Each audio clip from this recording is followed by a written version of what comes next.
Magandang araw mga kaibigan. Gusto kong i-share sa inyo itong post ni General Orlando E. De Leon. Sabi niya, looting legacy, looting pagnanakaw. Isinare niya yung column ni Mr. Jarius Bundok sa Philippine Star. Ang title sa article o opinion ni Mr. Jarius Bundok is Government to go bankrupt, Filipinos to go hungrier. Napakaganda po, madaling intindihin itong sinulat ni Mr. Jarius Bundok. English lang ito, kaya lang easy to understand. I-translate ko lang siguro sa Tagalog. Okay, January 29, 2025, Jarius Bundok. Sabi niya, politicos and bureaucrats misspend trillions of pesos each year. At the rate they're going, they'll bankrupt the government. Okay? Ang mga government leaders natin, dahil they're misspending sa hindi tamang paggastos ng ating government leaders, mababangkrap ang gobyerno. Okay. In 2024, they budgeted 5.768 trillion, short of revenues by 42.65%. They borrowed 2.46 trillion. So, mas malaki yung gastos kumpara sa kinikita ng gobyerno, kaya nagkakautang tayo. Ang utang natin, inutang natin noong 2024 is 2.46 trillion. This 2025, they budgeted 6.326 billion. Again, short by 40.23%. They'll borrow 2.545 trillion. Ako. So, halos sa isang taon, umuutang ang gobyernong ito ng more than 2 trillion. Gastos ng gastos. Konti naman ang kinikita. So, what will happen? Imagine, ito, napakagandang example.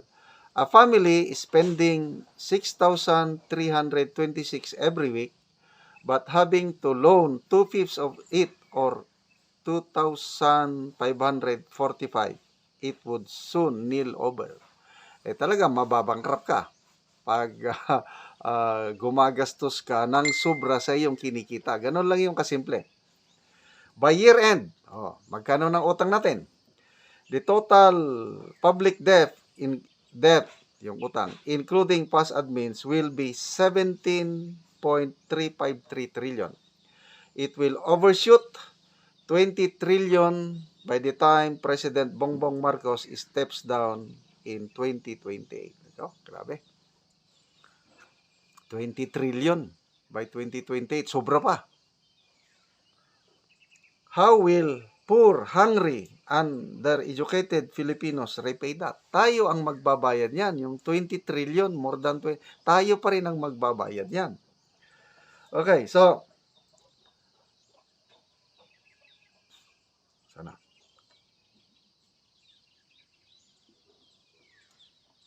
With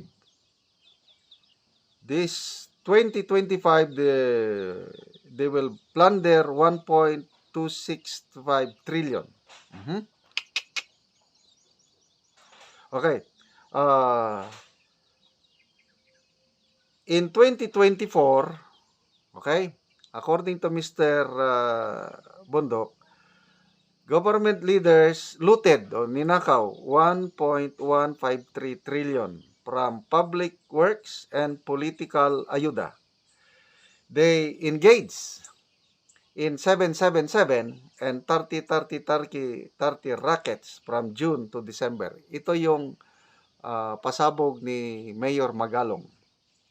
This 2025, they'll plunder 1.265 trillion. With their loot, they buy non-essentials. Anong binibili? Signature bags, jewelry, machine pistols, luxury cars, mansions, all with no strategic development effect. They only burden the economy, no care for the people. So, kawawa ang taong bayan sa ginagawa ng ating mga government leaders.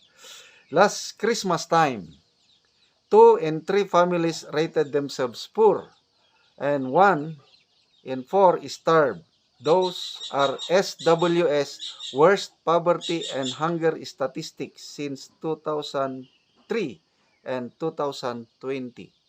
Ito, minomonitor ko ito talagang pagrabi na ang kahirapan ng Pilipino, yung self-rated poverty at saka yung hunger incidence. Yon ang resulta sa SWS survey. 76 million Filipinos tightened their belts. Food, water, medicine, schooling, electricity, gas, clothing, groceries, rent, and repairs cost shot up. Tumataas lahat ang bibilhin. Kaya mismo yung sikat na artista, si General Luna, si Jan Arcilla, nagreklamo na ako, may kinikita ako, nahihirapan ako, how much more yung mga ordinaryong mamamayan, sabi niya. Rice sold at more than 60 a kilo. 3 times BBM's campaign lie of 20. The poor had to eat less. Ang daming nabudol sa 20 pesos per kilo. Ngayon, yan na. 60 pesos per kilo yung medyo masarap. Kung gusto mo ordinary rice lang, 50. So wala pa rin, malayo sa promise. Congressmen, senators, and cabinet members blame it all on typhoons dahil daw sa bagyo, yet they are the real culprits. Every year, they steal hundreds of billions of pesos in flood funds. In his July 2024 State of the Nation, BBM bragged about 5,500 completed flood works. All ghost, it turned out.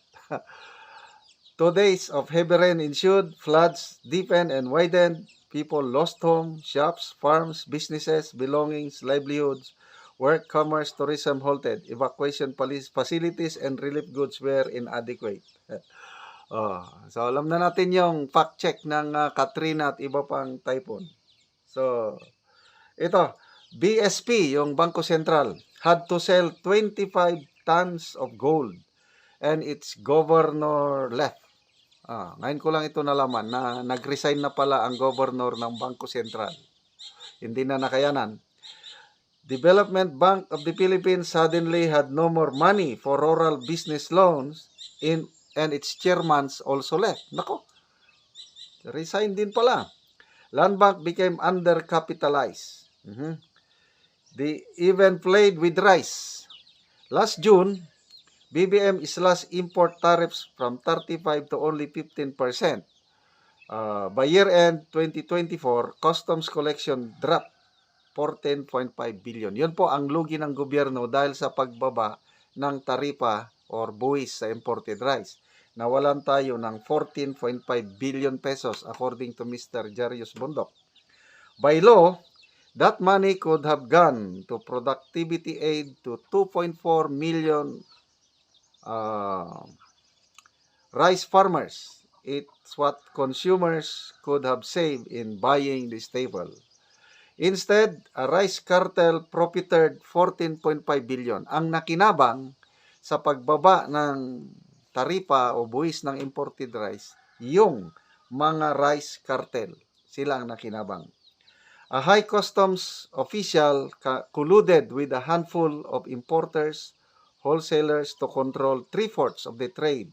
They have a very influential protector in Malacanang. Nako, sino kaya ito kung totoo?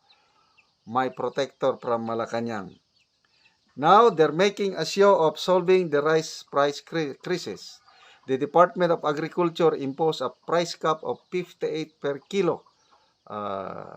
And then, they will listen to 50 in February and 40 in March. Yun na, natataranta na ang gobyerno. Parang may plano sila mag-declare ng food emergency situation. Kasi, hindi nila mapababa ang presyo ng bigas. So, ito po ang sinasabi ni Mr. Jarius Bundok dahil sa sobra ang ating gastos sa kinikita ng gobyerno, utang tayo ng utang, ay mababangkaruti ang gobyerno. So as a result, bangkaruti ang gobyerno, ang Pilipino lalong magugutom, lalong magdaranas ng kahirapan. So anong comment ninyo? Sang-ayon ba kayo sa opinion ni Mr. Jarius Bundok? I-comment ninyo. Salamat Mr. Jarius Bundok sa inyong pagsusulat ng ganito na sana makapagbigay liwanag sa mamamayang Pilipino.